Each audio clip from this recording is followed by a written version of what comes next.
자, 본격적인 내용 들어가기 전에 앞서서 가볍게 준비한 내용부터 공유하도록 하겠습니다. 아이고, 이거 14일인데. 14일에 현지 시각 5월 14일에 날짜가 공개가 됐죠. 그러니까 전체 스케줄, 공식 스케줄이 발표가 됐죠. 그래서 이번 시즌은 다들 아시다시피 9월 4일에 개막전이 열립니다. 개막전은 디펜딩 챔피언인 필라델피아 이글스 그리고 댈러스 카우보이스가 경기를 펼치게 되겠고요. 굉장히 치열한 경기가 될 것으로 예상이 되고 있습니다. 그리고 먼데이 나잇 풋볼 이 프라임타임 경기 첫 번째 경기는 9월 8일 이것도 디비전 라이벌 매치고 미네소타 바이킹스 그리고 시카고 베어스의 경기가 펼쳐질 예정입니다. 아무래도 이 경기에서는 케일럽 윌리엄스의 프라임타임 경기 오프시즌 동안 정말 많은 보강이 있었잖아요. 그리고 헤드코치도 바뀌면서 그래서 얼마큼 더 업그레이드 될 수 있을지 한번 지켜보는 것도 굉장히 재밌을 것 같고요. 이번 시즌에는 또한 인터내셔널 경기가 굉장히 많이 잡혔죠. 이제 그 중에서도 가장 대표적인 경기 중에 하나가 이 뉴욕 제츠와 클리블랜드 브라운스의 런던 경기가 되겠습니다. 그 다음에 인디애나폴리스 콜츠의 베를린 원정, 그 다음에 마이애미 돌핀스의 마드리드 경기 이런 식으로 중요한 경기들이 많이 펼쳐지겠고요. 일정을 살펴보니까 뉴욕 자이언츠가 가장 까다로운 일정을 배정받은 것으로 일단 전해지고 있어요. 왜냐하면 이 디비전은 NFC 이스트 디비전이잖아요. 여기에 필라델피아 이글스, 댈러스 카우보이스, 그리고 신흥 강자로 떠오르고 있는 워싱턴 커맨더스까지 있기 때문에 굉장히 터프한 일정을 소화하게 될 뉴욕 자이언츠라고 할 수가 있겠습니다. 그럼 상대적으로 어느 팀이 좀 여유롭냐, 좀 쉽냐? 바로 샌프란시스코 49어rs입니다. 상대적으로 일정이 굉장히 여유로워요. 지금까지 어떤 성적 같은 거로 살펴봤을 때 또는 로스터 구성이라거나 코치진의 능력으로 봤을 때 샌프란시스코가 당장 갖고 있는 전력보다 조금 아래에 있는 또는 비슷비슷한 팀들과 많이 상대하게 되기 때문에 그래서 일정이 조금 여유롭게 잡혔다라고 분석을 할 수가 있겠고요. 그렇습니다. 그래서 2026년 정규 시즌은 1월 4일까지 진행이 되겠습니다. 현지 시각 기준이고요. 그리고 플레이오프는 1월 10일에 바로 시작이 되게 되겠습니다. 그리고 이번 슈퍼볼 같은 경우에는 2월 8일 산타클라라 리바이스 스타디움 바로 샌프란시스코 49어rs의 홈구장이죠. 이곳에서 진행이 될 예정입니다. 그래서 요 내용 참고해 주시면 좋을 것 같고요. 그리고 이번 주에는 각 팀의 바이위크까지 같이 공개가 됐습니다. 그 중에 피츠버그 스틸러스, 시카고 베어스, 그린베이 패커스, 애틀랜타 팰컨스는 굉장히 빠르게 5주 차에 휴식을 취하게 되겠고요. 그리고 나머지 팀들의 바이위크 일정은 NFL.com이라거나 각종 스포츠 매체를 통해서 확인하시면 되겠습니다. 인디애나폴리스 콜츠의 구단주였던 짐 얼세이가 결국 세상을 떠났습니다. 삼가 고인의 명복을 빌겠습니다. 현지 시각으로 5월 21일 향년 65세로 잠든 채로 세상을 떠났다고 전해졌습니다. 이 짐 얼세이 같은 경우에는 1997년부터 인디애나폴리스 콜츠의 구단주로 재직을 했죠. 콜츠라는 팀 역사상 가장 성공적인 시기를 만든 그런 구단주였습니다. 이 얼세이 같은 경우에는 아버지인 로버트 얼세이가 볼티모어 콜츠, 요거 오타 아닙니다. 모르시는 분들을 위해서 이제 뒤에서 자세하게 설명드리려고 하는데 원래는 볼티모어 콜츠였어요. 그런데 볼티모어 콜츠 당시에 이 로버트 얼세이가 팀을 인수한 이후에 구단에 굉장히 적극적으로 업무 같은 것을 참여를 하면서 팀의 성장을 같이 이끌었고요. 24살로 당시에 이 짐 얼세이는 NFL 최연소 단장 이 GM으로 등극을 했었습니다. 그리고 37살에 최연소 구단주까지 임명이 됐었습니다. 그럼 짐 얼세이는 누구인가? 얼세이 같은 경우에는 아버지부터 굉장히 돈이 많았던 그런 인물이에요. 이 아버지인 로버트 얼세이 같은 경우에는 지금 기준으로 따지면은 정말 말도 안 되는 금액이긴 한데 1972년도에 인디애나폴리스 콜츠를 당시 $1200만, 지금으로 보면 굉장히 저렴한 가격이죠. $1200만 당시 볼티모어 콜츠 프랜차이즈를 인수를 했습니다.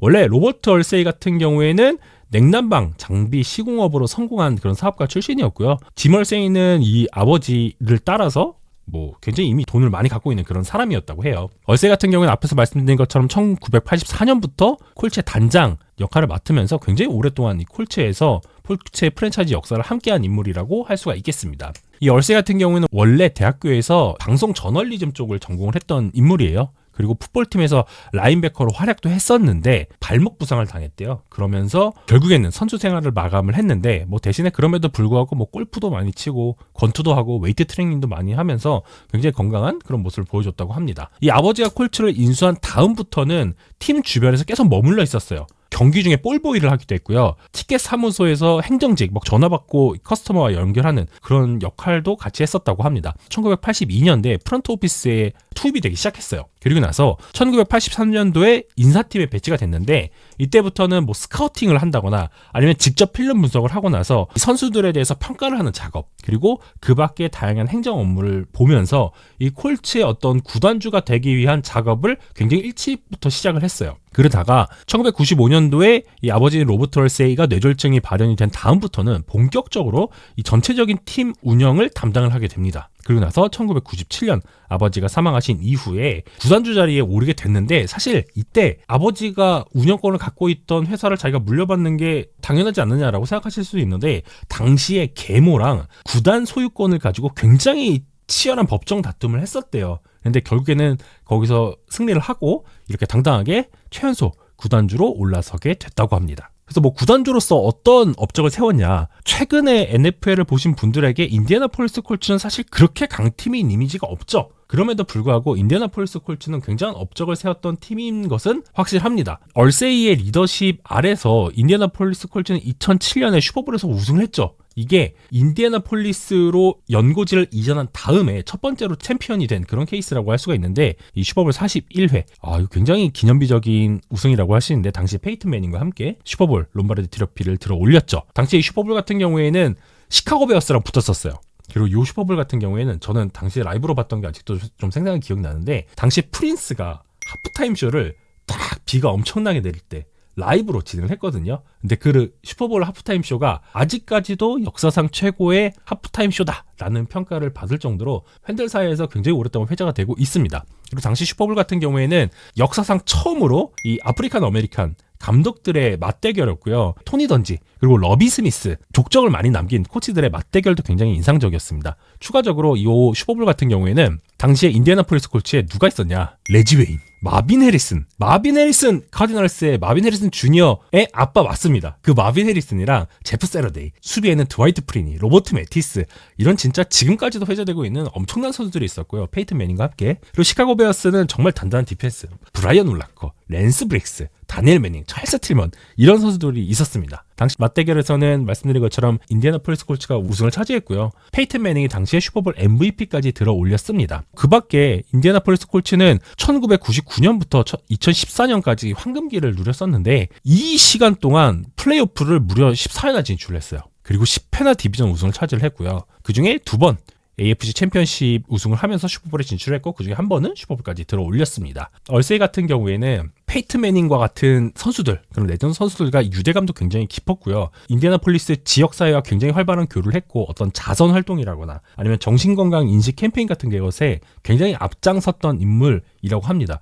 특히 키킹 더 스티그마라고 해서 캠페인을 진행을 했는데, 정신건강 관련 단체에 굉장히 막대한 지원을 한 인물이에요. 그래서 사실 호불호가 조금 많이 갈리는데, 리그 전체적으로 봤을 때 근데 그럼에도 불구하고 지역사회에서는 굉장히 인정받는 인물 중에 하나였다라고 저는 평가를 하고 있습니다. 그리고 어떤 뭐 외모에서 그런 게 드러나는지 모르겠는데 굉장히 좀 개성 있는 인물이었어요. 말도 굉장히 좀 직설적으로 하는 그런 것도 있었고, 리그에 좀 이 사람 왜 이래 라고 하는 그런 약간 구단에 대한 개입 같은 것도 조금 있었고, 약물 중독 같은 문제, 뭐 건강 문제 이런 것들이 겹치면서 아무튼 호불호가 굉장히 많았던 인물이었습니다. 어쨌든 존재감 하나는 굉장히 독특한, 그리고 개성이 강한 인물로 저는 기억을 하고 있습니다. 그리고 또한 이 사람은 풋볼 외에도 음악이라거나 예술 쪽에 대한 열정이 굉장히 많았어요. 대학교에서 방송 저널리즘을 했던 인물이라고, 공부했던 인물이라고 말씀을 드렸잖아요. 뭐 그래서 그런지 이쪽 예체능 쪽에 대한 전반적인 관심, 그리고 지원, 그다음에 투자, 이런 것도 굉장히 많았던 인물로 정평이 나 있습니다. 특히 자신이 직접 올스타 밴드인 짐 얼세이 밴드를 만들기도 했어요. 그래서 이를 통해서 진짜 유수의 아티스트들을 데려와서 같이 공연을 하는 그런 것도 했었고, 미국 전역을 돌면서 무료 콘서트를 개최를 하기도 했습니다. 이것뿐만 아니라 짐 얼세이 컬렉션이라고 해서 음악과 관련된, 특히 락앤롤 분야의 기념품, 특히 기타 같은 것들을 엄청나게 수집을 많이 했다고 해요. 아주 희귀한 작품들도 굉장히 많은데, 그래서 이 기타 매거진이라는 언론에서는 지구상에서 가장 위대한 기타 컬렉션의 소유자라는 평가를 하기도 했습니다. 풀과 별개로 기념비적인 어떤 업적을 남긴 인물이라고 할 수가 있겠고, 아까 말씀드렸던 어떤 개인적인 좀 시련도 있었다, 뭐 약물 중독이라거나 뭐 음주운전 사태, 그런 것도 있었다라고 할 수가 있고요. 어쨌든 그러면 이제 그 다음 세대를 결국에는 준비를 해야 되는데, 사실 이 과정은 굉장히 오랫동안 진행이 되고 있었어요. 그래서 인디애나폴리스 콜츠가 당장 팀을 굉장히 오랫동안 상징했던 인물이 떠났다고 해서 당장 흔들릴 그런 상황은 엄밀히 말하면 아닙니다. 왜 그러냐? 요거에 대해서 말씀을 드려보면, 일단 얼세이는 자신이 이제 세상을 떠난 뒤에 콜츠의 구단 운영 계획을 지금 몇 년 동안 좀 준비를 했어요. 중심에 있는 인물은 이렇게 3명입니다. 이 얼세이의 세 딸인데 칼리 얼세이 고든, 케이시 포이트, 그다음에 켈런 잭슨이라고 하는 인물입니다. 당연하겠지만 여긴 미국이죠. 전부 결혼을 했기 때문에 성이 다른 것뿐입니다. 다 짐 얼세이의 자녀들이라고 할 수 있겠고요. 이 중에 가장 적극적으로 구단 운영에 참여했던 요 칼리 얼세이 골든, 이 인물이 아마도 여러분이 앞으로 인디애나폴리스 콜츠 이야기가 나올 때 가장 많이 마주하게 될 이름이라고 기억해 두시면 좋을 것 같습니다. 말씀드린 것처럼 세 자매 중에 가장 적극적으로 구단 운영에 참여를 해왔고요. 구단의 주요한 의사결정 또는 팀의 운영 같은 것을 주도해왔고 앞으로도 주도할 예정입니다. 그래서 2008년도에 바이스 프레지던트에 임명이 됐고요. 2012년도부터 이미 부회장 공동구단주라는 직함을 갖고 있었어요. 왜냐면 2014년도에 짐 얼세이의 건강 문제가 본격적으로 두드러지기 시작했었거든요. 그러면서 임시구단주 역할 같은 것을 이미 수행한 경험이 있습니다. 그 밖에도 NFL에 있는 각종 위원회 활동 같은 것도 참여를 했었고, 구단의 운영, 일상적인 팀이 굴러가는 프로세스에 대해서 직접적으로 관여를 많이 했을 뿐만 아니라 전략적인 의사결정, 팀이 코치들을 선임한다거나 프런트 오피스 인사들을 데려올 때 여기에 이미 관여를 하고 있었어요. 그리고 경기 중에 지금 화면 뒤에 여기 사진이 잘 보이실지 모르겠는데 코치들이 차고 있는 요 마이크 차고 있죠. 이건 필드에 내려가 있다는 뜻이거든요. 실제로 경기 중에 코칭 스태프와 함께 필드에 내려가서 풋볼 운영에 대한 실무 경험을 충분히 쌓았던 인물이라고 할 수가 있겠습니다. 그래서 이미 NFL 관계자들 사이에서는 칼리 얼세이 고든에 대해서 굉장히 진취적인 구단주자, 그리고 전통성과 전문성을 모두 갖췄다, 그런 리더다라고 평가를 이미 내리고 있었습니다. 그래서 이건 굉장히 당연했던 절차라고 이해해 주시면 좋을 것 같고요. 그 밖에 케이시 포이트와 켈런 잭슨 역시도 구단의 운영에 알게 모르게 계속 개입을 하고 있었어요. 이미 케이시 포이트 같은 경우에는 구단의 프런트에서 마케팅, 커뮤니티와 관련된 업무를 담당을 해오고 있었고, 켈런 잭슨 역시도 2010년도에 부사장에 임명이 되셔서 지역사회 커뮤니티와 관련된 활동을 굉장히 주요하게 생각했던 짐 얼세이의 업무를 그대로 이어받아서 자선사업 또는 지역사회 활동 같은 거를 주도를 했었습니다. 그 중에서도 정신건강 캠페인 같은 것들도 많이 했다라고 이해해 주시면 좋을 것 같아요. 특히 이 케이시 포이트 같은 경우에는 대학교에서 인디애나 대학교 나왔거든요. 거기서 이제 스포츠 마케팅을 전공을 했고 NFL 런던 사무소에 가가지고 거기서 근무한 경험도 있습니다. 구단의 마케팅 부분에 굉장히 강점을 갖고 있는 인물이라고 보시면 될 것 같고, 앞으로도 해당 역할을 많이 맡을 것 같아요. 또한 인디애나폴리스 콜츠 내부에서 여성들 조직 이것들을 활성화하는 데 굉장히 기여를 많이 했던 인물이라고 합니다. 그런 상황이고요. 자, 그래서 계속 인디애나폴리스 콜츠는 구단 소유를 얼세이 가문에서 가져가게 될 것 같아요. 대신에 의사결정 방식은 과거처럼 짐 얼세이가 혼자 했던 것과 다르게 이 세 자매가 공동 구단주로서 운영에 참여를 할 예정인데, 아무래도 칼리 얼세이 골든의 실질적인 의사결정권을 행사할 가능성이 굉장히 높다라고 예상이 되고 있어요. 뭐 원칙적으로는 주요 의사결정권은 조금 약간 돌아갈 수는 있는 그런 상황이긴 하지만, 그 밖에도 기존에 있었던 어떤 CO, 최고 구단 운영 책임자, 이 사람은 피트 워드가 계속 운영하게 될 것 같고, 그다음에 단장, 우리가 가장 많이 이름을 듣고 있는 이 크리스 발라드의 역할 역시도 계속해서 연속성을 유지를 하면서 구단 운영을 지원할 그럴 예정이라고 보시면 좋을 것 같습니다. 하지만 이 팀은 뭐 다들 아시다시피 지금 쿼터백이 굉장히 큰 문제를 갖고 있죠. 이 부분들을 어떻게 이제 극복하느냐가 앞으로 콜츠가 좋은 성적을 거두는지 아니면 계속해서 장기적인 침체의 길을 겪게 되는지 결정짓는 굉장히 중요한 요인이 될 거다라고 생각이 되고 있습니다. 오늘 콜츠 얘기를 왜 갑자기 이렇게 많이 했냐? 결국 요 얘기 하려고 그랬어요. 많은 분들은 아시겠지만 인디애나폴리스 콜츠가 기습이전, 어떤 표현들은 야반도주라고 표현하죠. 요 얘기를 하면은 어떨까 싶었습니다. 왜냐면 인디애나폴리스 콜츠가 원래 볼티모어 콜츠라는 것을 모르시는 분들도 굉장히 많을 거고, 뭐 예전 사건이니까 이미 30년도 더 된 사건이기 때문에 모르시는 분들도 많으실 것 같아서 이 얘기를 같이 나누면 좋을 것 같아요. 인디애나폴리스 콜츠의 사례를 기반으로 해서 프로스포츠 구단들의 기습이전 에 대한 전반적인 내용을 한번 살펴보면 좋을 것 같습니다. 사실 제가 저 스포츠 쪽을 전공을 했던 사람도 아니고 레저 스포츠에 대한 학문에 대한 지식이 좀 많이 없기 때문에 오늘 굉장히 수박 겉핥기식으로 살펴볼 거라서 뭐 잘못된 정보가 있다라거나 그렇다면 얼마든지 채팅창을 통해서 말씀을 해주시면 감사하겠습니다. 그럼 본격적으로 한번 시작해볼까요? 프로스포츠 구단의 기습이전. 자, 기습이전이 뭐냐? 기습이전에 대한 어떤 정리부터 좀 필요할 것 같은데, 기습이전은 프로스포츠 구단이 연고지나 팬들에게 충분한 설명 없이 갑작스럽게 연고지를 이전하거나 구단 자체가 사라지는 등 충격적인 방식으로 팀이 이동하는 사건을 의미합니다. 이게 말이 되나요? 라고 할 수 있는데, 네, 실제로 그런 일이 일어났죠.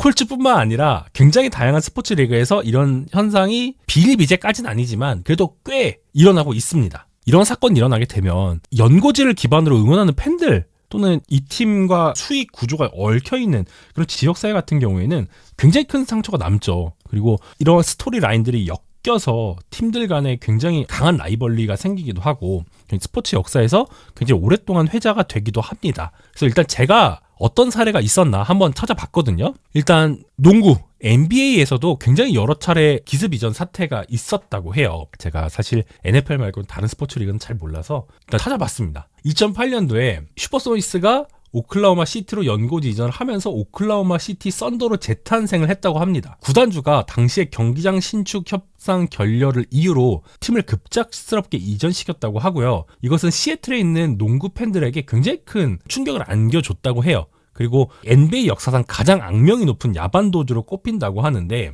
시애틀에 새로운 경기장을 건설을 안 해줘서 이 공공자금 지원을 확보하지 못하자 이전을 했다고 하는데 사실 팬들 입장에서 보면은 이해하기 힘든 부분이기도 하죠. 그런 것도 있었고 MLB에서는 굉장히 오래된 내용들이 대부분이더라고요. 자료 조사를 해보니까 1958년, 1961년 그리고 가장 최근에는 2005년도에 이렇게 기습 이전을 한 사태가 있었다고 합니다. 그 밖에도 아이스하키 리그, 그 다음에 영국 축구 리그, 멕시코 축구 리그, 그 다음에 미국에 있는 축구 리그, 미식 축구 말고 축구 리그 같은 것들도 있었고요. 인도 축구 리그 이런 데서도 굉장히 다양한 형태의 연고지 이전, 갑작스러운 기습 이전 사태가 있었다고 합니다. 자료 찾아보니까 꽤 있더라고요. 좀 신기했습니다.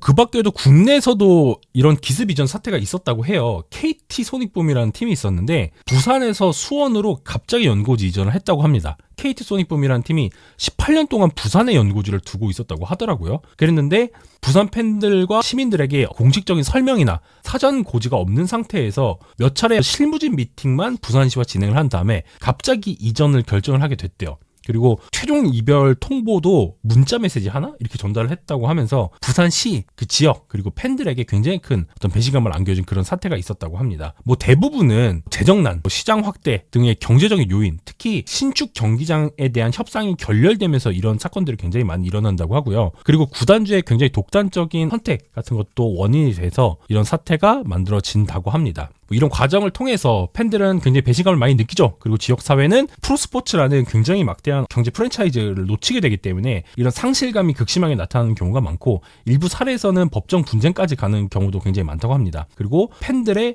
새 구단 창단으로 연결되기도 하는 그런 프로스포츠 구단들의 기습 이전 사태의 사례를 간단하게 좀 살펴봤습니다. 그러면 인디애나폴리스 콜츠에서는 무슨 일이 있었냐? 1984년에 있었던 일입니다. 굉장히 오래됐죠. 3월 28일부터 29일까지 이어진 그런 사태라고 할 수가 있고요. 미국 프로스포츠 역사에서 가장 극적이고 논란이 많은 사건 중에 하나로 알려져 있습니다. 볼티모어를 떠나서 인디애나폴리스로 구단을 이전하게 된 건데 이것은 굉장히 여러 가지 요인들이 복합적으로 좀 모여 있어요. 구장 문제, 지역 정부와의 갈등, 그리고 구단주 로버트 얼세이, 즉 이번에 타계한 짐 얼세이의 아버지죠. 이 로버트 얼세이의 전략적 결정이 복합적으로 작용한 그런 결과라고 할 수 있습니다. 그래서 이 과정에서 메릴랜드 주의회는 구단을 강제로 인수하기 위한 그러니까 이 주에서 구단을 강제로 인수하기 위해서 이미넌트 도메인 로까지 만들었어요. 요 법안을 추진을 하면서 볼티모어 콜츠를 볼티모어 지역에 묶으려고 그랬는데 얼세이는 요거에 대응하기 위해서 굉장히 신속한 이전을 선택을 했습니다. 뒤에 사진이 잘 보이시는지 모르겠는데 여기에 볼티모어 콜츠라고 써 있는 거고요. 그리고 눈 오는 밤에 이 트럭들을 가지고 야반 도주를 진짜 한 거예요. 이것은 단순히 어떤 구단의 이전으로 끝난 게 아니라 볼티모어라는 도시의 스포츠 인프라 그리고 경제적 위상 근간이 흔들리는 사태로 연결이 되기도 했었고 반대로 인디애나폴리스는 이를 통해서 굉장히 경제적인 성장까지 연결되는 큰 사건으로 연결이 됐습니다. 그러면서 볼티모어 같은 경우에는 아까 1984년에 연고지 이전을 했다고 말씀을 드렸잖아요. 그 이후에 1996년 클리브랜드 브라운스의 이전을 통해서 볼티모어 레이븐스가 창단이 됐고 결국에는 NFL 복귀를 이루었습니다. 그러나 10년이 넘는 기간 동안 이 볼티모어 팬들은 굉장히 오랫동안 상실감을 갖고 있어야만 했었죠. 이게 단순하게 로버트 얼세이의 독단만으로 이루어진 거는 확실히 아니에요. 왜 그러냐? 인디애나폴리스 입장에서는 도시 입장에서는 프로스포츠 구단 그것도 단일 리그로 전 세계에서 가장 압도적인 경제 수익 창출을 할 수 있는 리그에 구단 하나가 들어온다는 것은 지역사회에 굉장히 큰 임팩트를 줄 수 있는 사건이 될 수 있거든요. 그래서 인디애나폴리스는 당시에 어떤 식으로 어필을 했냐면 6만석 규모의 돔구장 건설, 이것을 비롯해서 굉장히 파격적인 경제적 유인책을 콜츠 구단에 제시를 해요. 그러면서 로버트 헐세이는 이 합의에 동의를 했고 결국에는 구단 유치에 성공을 하게 됩니다. 특히 인디애나폴리스 같은 경우에는 1980년대 초에 본인들의 정책을 스포츠 도시의 변모로서 추진을 많이 했거든요. 그러면서 이것들이 굉장히 잘 얽혀진 그런 사건이라고 저희는 해석을 할 수가 있어요. 일단 콜츠는 그러면은 예전에 어떤 팀이었냐부터 간단하게 좀 말씀을 드려보면, 인디애나폴리스 콜츠는 1953년도에 창단이 됐습니다. 당시에 캐롤 로젠블롬이라는 인물에 의해서 창단이 됐는데, 나오자마자 NFL의 주요 강팀 중에 하나로 자리매김을 했어요. 조니 유나이타스, 레이먼드 베리, 레니 무어 같은 명예 전당에 헌액되었던 인물들과 함께 1958년 그리고 1959년에 NFL 챔피언십을 연속으로 재패를 합니다. 그러면서 진짜 역대 최고의 경기 중에 하나로 평가를 받는 1958년 결승전, 여기서 승리를 기록을 하면서 리그 전체에 본인들의 위상을 떨쳤고요. 그 다음에 1968년도에 슈퍼볼에 진출하긴 했는데 당시 뉴욕 제츠에 패배를 당하긴 했어요. 그리고 1970년도에 슈퍼볼 5에서 달라스 카우보이스를 제압을 하면서 첫 번째로 슈퍼볼 트로피를 들어 올렸었죠. 그런데 문제는 로버트 헐세이가 구단 신축 문제로 좀 갈등이 있었다고 말씀을 드렸잖아요. 1970년대 중반부터 이 콜츠가 사용하던 메모리얼 스타디움이 계속 노후화 문제를 겪게 됩니다. 그러면서 구단은 계속 구장 좀 새롭게 만들어주거나 좀 리빌딩 좀 해주세요, 현대화 요구를 계속 했었는데, 경기장을 유지 보수한다는 것은 굉장히 막대한 돈이 들어가는 일이거든요. 그렇기 때문에 볼티모어 시 그리고 볼티모어 시가 포함된 메릴랜드 주 정부는 요게 재정 부담이 너무 많이 되니까 이를 거부를 해요. 그랬더니 1972년부터 로버트 헐세이가 구단을 인수한 다음에 이 갈등이 굉장히 심각하게 대두가 되기 시작합니다. 이 로버트 헐세이도 뭐 한성격하는 인물이었다고 해요. 그러면서 이 갈등이 굉장히 심각하게 이루어졌었는데 1980년대 관중 수조차 줄어요. 그러면서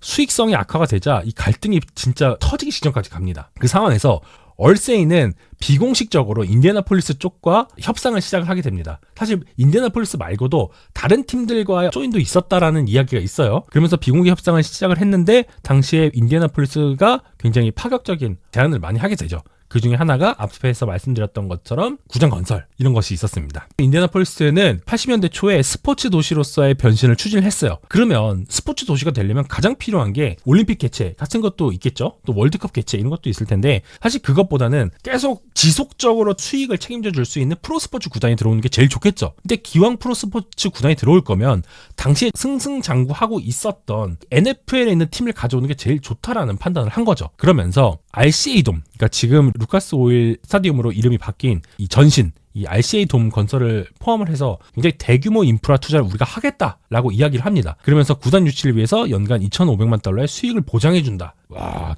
굉장한데? 그리고 훈련시설 제공, 세금 감면 조치 등 어떤 경제적으로 줄 수 있는 이득을 다 준다고 이 로버트 얼세이에게 제안을 했어요. 그러면서 얼세이는 이러한 약속들이 결정적인 계기가 되었다라고 후에 인터뷰를 했고요. 그리고 결국에는 1983년 12월에 체결된 이 비밀 협약서 내에 이전 비용 전액 지원, 니네 일단 와, 콜츠에서 갖고 있었던 인력 자원, 그 다음에 니네가 이전시킬 수 있는 장비 이런 거 갖고 오면은 10년간 구장 사용권 무상 제공 포함해서 너네 원하는 거 맞춰줄게 하는 그런 비밀 협약서를 내밀었는데, 얼세이가 이거를 냉큼 받아들인 거죠. 그러면서 메릴랜드 볼티모어에 있었던 볼티모어 콜츠는 인디애나로 이전을 하게 됩니다. 이 과정 자체가 굉장히 좀 드라마틱했어요. 좀 뒤에 사진 보이시는 것처럼 이게 15대의 이제 트럭을 동원을 해서 구단 자산을 이전하는 초비상 대응 이걸 진행을 한 거거든요. 이게 실제 그 장면입니다. 뒤에 나와 있는 사진이 실제 그 장면입니다. 3월 28일 밤부터 이어진 작전은 8시간 만에 완료가 됐고요. 이 과정에서 볼티모어시 당국은 사태를 파악하는 게 완전히 뒤처지면서, 지금처럼 뭐 스마트폰이 있었다거나 이런 시대가 아니잖아요. 인터넷이 있었다거나 이런 시대가 아니었기 때문에 그렇습니다. 이미 법적 조치를 했을 때는 구단 시설이 텅 빈 상태였다고 해요. 이미 짐을 다 빼고 나간 거죠. 그렇게 됐습니다. 뭐 그래서 볼티모어 시와 메릴랜드 주는 가만히 있었냐? 그건 아니고요. 볼티모어 시는 NFL을 상대로 3건의 소송을 제기했다고 해요.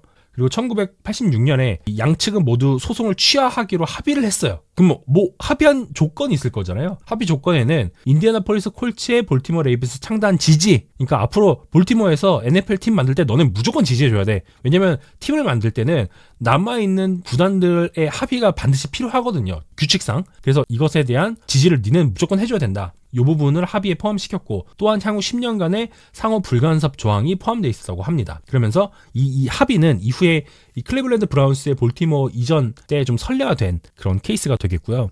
자, 어쨌든 뭐 법정 분쟁 갖고 콜츠는 이미 팀을 떠났고 그렇다면 남아있는 볼티모어 시민들은 어떻게 생각을 했을까? 당시에 좀 팬 커뮤니티 반응이 어땠는가? 좀 과거 뉴스들을 좀 찾아봤는데 볼티모어 시민들은 당연히 화내죠. 야반도주다! 그러면서 팀을 옮기는 방식이 좀 너무 구차했다.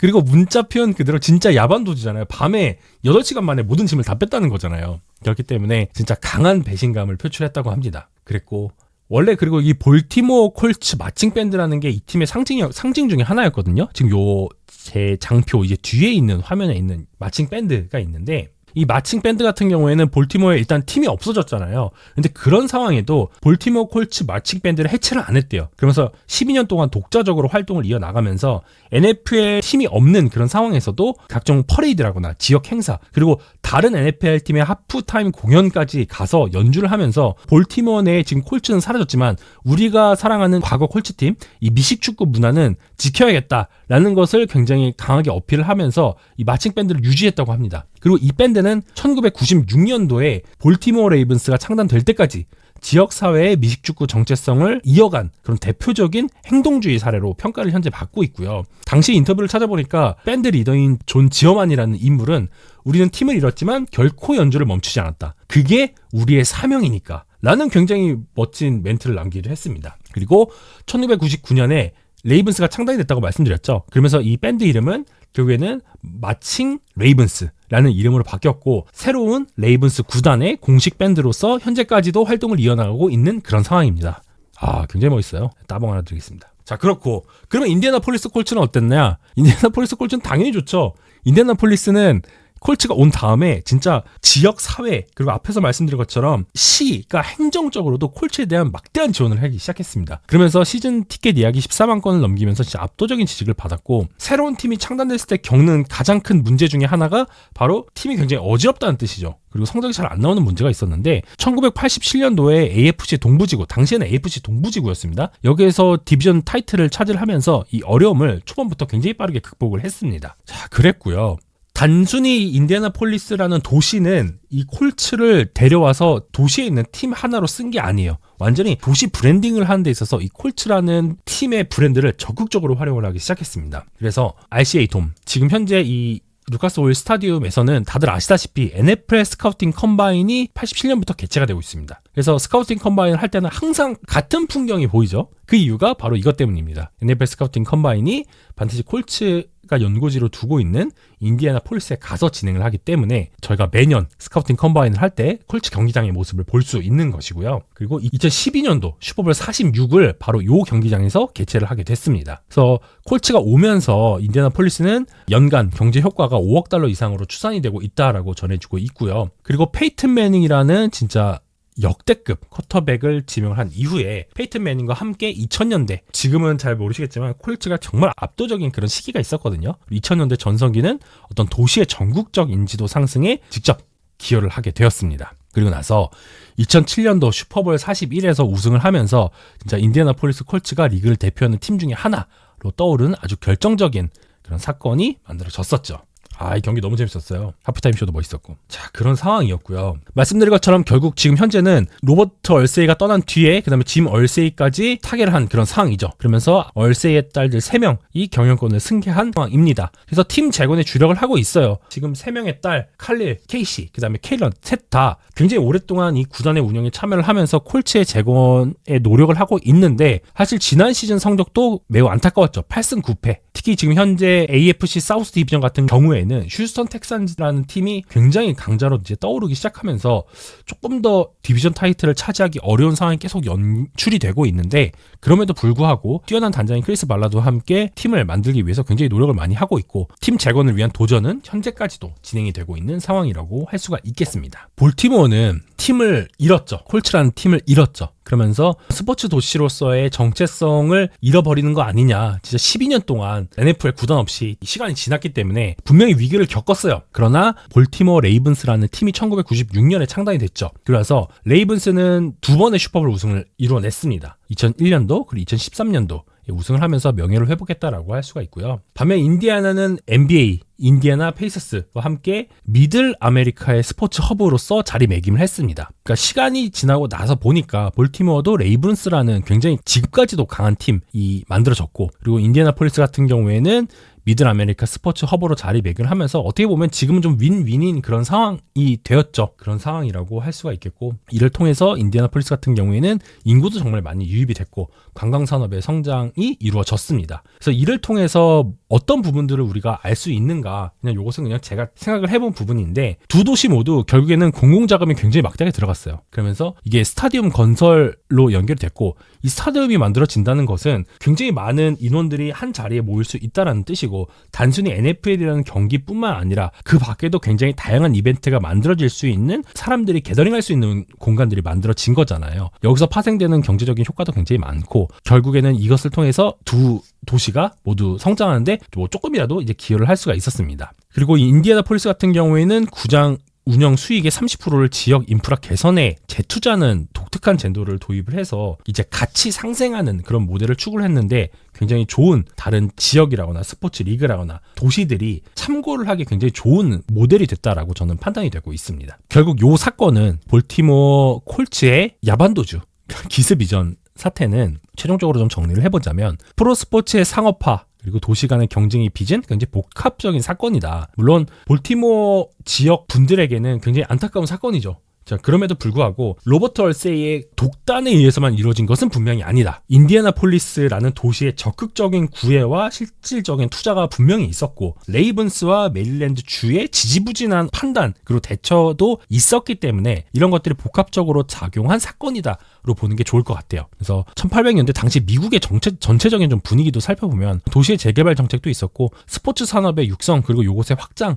이것도 분명히 영향을 끼쳤다고 볼 수가 있고요. 그리고 지금 돌아봤을 때 2025년 현재 시점으로 봤을 때 각 도시와 구단들은 각자의 방식으로 위기를 잘 극복을 해서 지금 현재 모습을 만들어냈다라고 할 수가 있겠습니다. 그리고 인디애나폴리스 콜츠는 이 팀을 정말 오랫동안 이끌었던, 특히 콜츠의 황금기를 이끌었던 짐 얼세의 체제가 일단은 끝났기 때문에 새로운 경영 체제로 새로운 시대를 맞이하게 된 상황에서 과연 콜츠는 최근 진짜 수년간 이어지고 있는 지지부진한 모습을 떨쳐내고 다시 한 번 더 2000년대 초반처럼 AFC 사우스의 강자로 올라설지 지켜보면 좋겠다라는 생각을 하면서 오늘 방송 한번 준비를 해봤습니다.